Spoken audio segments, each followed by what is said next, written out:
Consumo e identidade entre os fãs de cultura pop japonesa. Hoje eu vou falar da minha pesquisa de mestrado aqui para vocês, pessoal, tudo bem? Bom, para quem não me conhece, meu nome é Pedro, meu apelido nas redes é Estira, eu falo sobre diversos assuntos. Seja bem-vinda, seja bem-vindo. Hoje eu vou falar da minha pesquisa de mestrado. Eu realizei lá por volta de 2016 até 2018, né, que foi o período que eu fiquei no mestrado. Foi uma pesquisa que eu queria muito fazer na época. Parece que não tem nada a ver com o que eu estudo hoje, mas tem tudo a ver, porque na verdade eu quis entender ali a relação entre consumo e identidade, né, que são 2 conceitos super interessantes para a área da comunicação, dentro dos fãs da cultura pop japonesa, né. Alguns vão chamar de otaku, mas nem todo mundo se acha otaku, né, já vamos começar por aí, porque isso é uma visão estereotípica que a gente tem. E também a gente tem o nome otome para se referenciar às fãs, né, só que também não é todo mundo que se considera. Foi uma pesquisa muito legal de ter sido feita por vários motivos. Primeiro, porque eu aprendi a fazer pesquisa de verdade com esse estudo, e apesar de ser algo que parece só ser divertido, né, não é só diversão, gente. A gente tem que aplicar sempre método. Esse ano está sendo um ano muito bom para a gente discutir sobre ciência, sobre pesquisa. Eu acho que assim, eu falei, vou falar da minha pesquisa de mestrado para dar uma luz aí para o pessoal que está estudando, que já está fazendo seu mestrado, que está fazendo seu doutorado, a não se desesperar em relação à própria pesquisa e entender que assim, as coisas vão acontecer, mas você também tem que dar conta de muitas coisas, né. Eu, por exemplo, li muitas coisas, li muitos textos, inclusive textos que estavam em inglês e textos de autores e autoras que não são tradicionais, porque a gente está falando de universo, gente, que existe uma literatura de autores e autoras, pesquisadores e pesquisadoras do Japão, que há anos estão estudando a cultura fã, de pessoas que admiram aí animes e mangás. E, assim, eu simplesmente amei ter feito a minha pesquisa, foi um momento muito importante da minha vida, mas obviamente vocês sabem, né, tem vídeo completo que tá no YouTube, o pessoal do TikTok então vai para lá. Enquanto isso, né, vou continuar falando aqui com o pessoal do YouTube para deixar o like, compartilhar e comentar também no vídeo, né. O que você sabe de cultura pop japonesa? Me responde aí nos comentários. Então, assim, a minha pesquisa de mestrado, ela teve várias questões importantes. Eu vou falar hoje mais do processo do que necessariamente da pesquisa em si. Eu vou falar, né, vou esbarrar, mas é porque eu queria falar do processo, porque eu acho que pesquisar no mestrado não é uma tarefa muito fácil. As pessoas vêm com muitas dúvidas, elas acham que assim, vou fazer uma disciplina de metodologia, vou ter metodologia no final. Vou fazer essa disciplina, vou entender tudo sobre esse assunto. E não é assim que funciona, gente. Vou aqui começar a lavar a louça, que é a louça do café da manhã, né? Hoje vocês estão vendo aqui tudo, né? Inclusive a aqui é a torneira. Eu falo mangueira, porque ela move, né, então, mas enfim.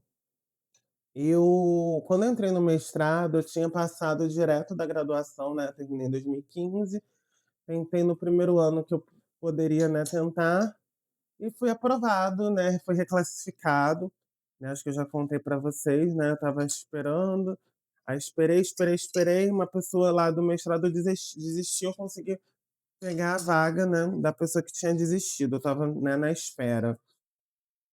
Daí eu fui fazer, tive bolsa de um período, assim, acho que foi de junho ou julho daquele ano até o final, né, foram alguns meses, bons meses de bolsa.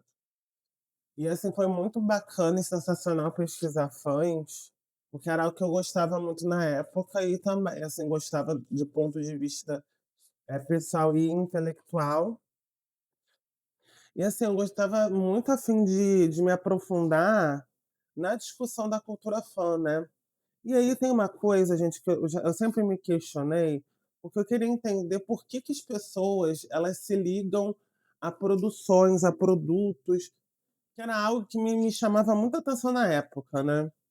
Assim, pensa só, querendo ou não, a cultura japonesa, a cultura pop japonesa, ela tem semelhanças, tá, com a cultura brasileira em vários aspectos, tanto é que a gente ali tem trabalhos de teóricos que vão falar, né, dessa questão dessa dimensão, né.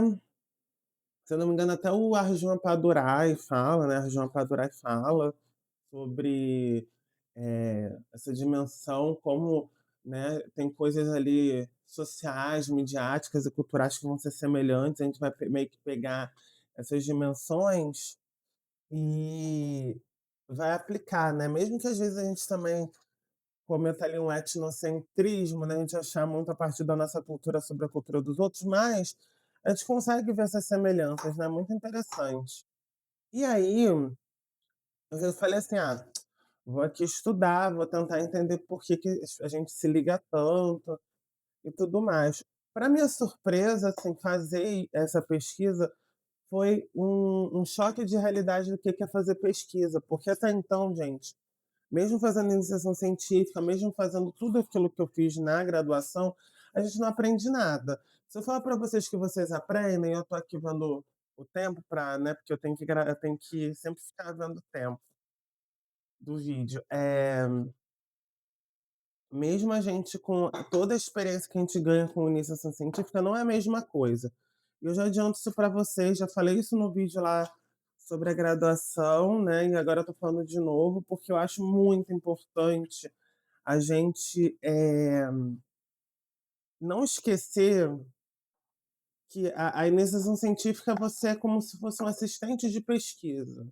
Quando você está no mestrado, você realmente está sendo pesquisador, você que tem que correr atrás, você que tem que pensar em procedimentos e métodos e tudo mais.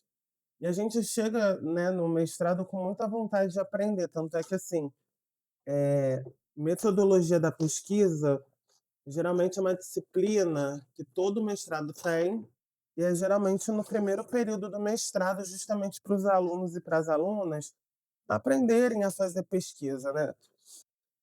Eu achei super interessante que, assim, lá eu pensei que ia vir com muitas, respostas, eu na verdade saí com muitas perguntas, o que foi bom, porque veja, por conta das aulas de metodologia, a primeira coisa que eu fiz foi deixar o campo falar para mim como que eu ia lidar com a minha pesquisa. Daí eu fui para minha primeira ida ao evento, que foi em 2016. E nessa primeira ida ao evento que eu analisei, que foi Anime Friends, eu escolhi o Anime Friends por ser considerado o principal evento, né, de cultura pop japonesa no Brasil, que acontece em São Paulo. E aí, porque aí também outras questões como financeiras, etc. Eu eu falei para mim mesmo: "Poxa, sabe de uma coisa? Eu vou deixar o campo falar". Então eu fui com nada muito estruturado, sabe.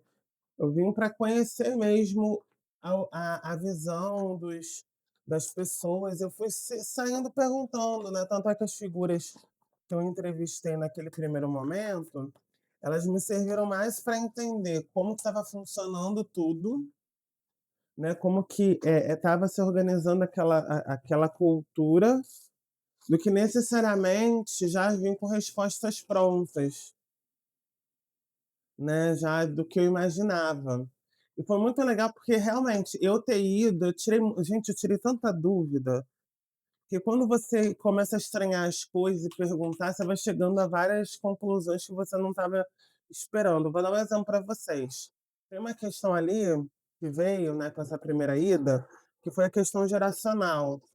Na minha dissertação, eu falo que tem pelo menos 3 gerações de fãs de cultura pop japonesa aqui no Brasil. Eu falo fãs de cultura pop japonesa, porque para alguns otaku é uma ofensa, né. Eu, por exemplo, me considero otaku, né.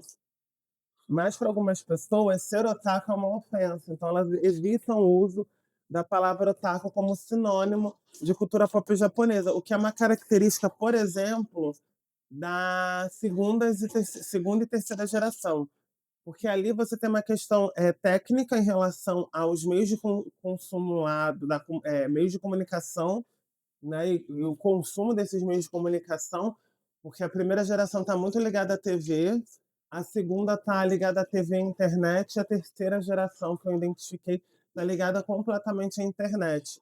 Inclusive, tem até assim uma diferença muito evidente, que é o consumo desses fãs da primeira geração era um consumo com TV, então era uma coisa mais analógica e vai mudando para o digital na segunda, e na terceira é completamente digital praticamente.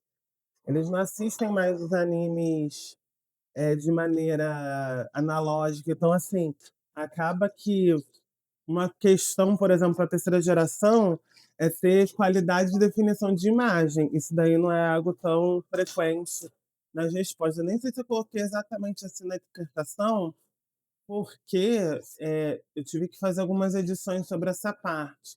Mas foi algo que veio também, era engraçado ver o é muito interessante e engraçado ver essas repercussões, né. Um outro ponto que também eu cheguei como conclusão lá da minha pesquisa, que eu achei super interessante, é que existe uma hierarquia dentro dos eventos em que os cosplayers eles são muito importantes na cadeia produtiva não só dos eventos de anime, mas assim como um todo, porque os fãs, quando eles veem aquele personagem sendo representado, é algo muito importante. É algo que mexe com as sensibilidades, com os afetos e acaba sendo um ponto, assim, que chamou muito a minha atenção, essa devoção. É muito interessante, gente, é muito interessante. Eu simplesmente adorei ter chegado com essas conclusões. E isso não aconteceu à toa, gente. Isso daí faz parte de um processo investigativo.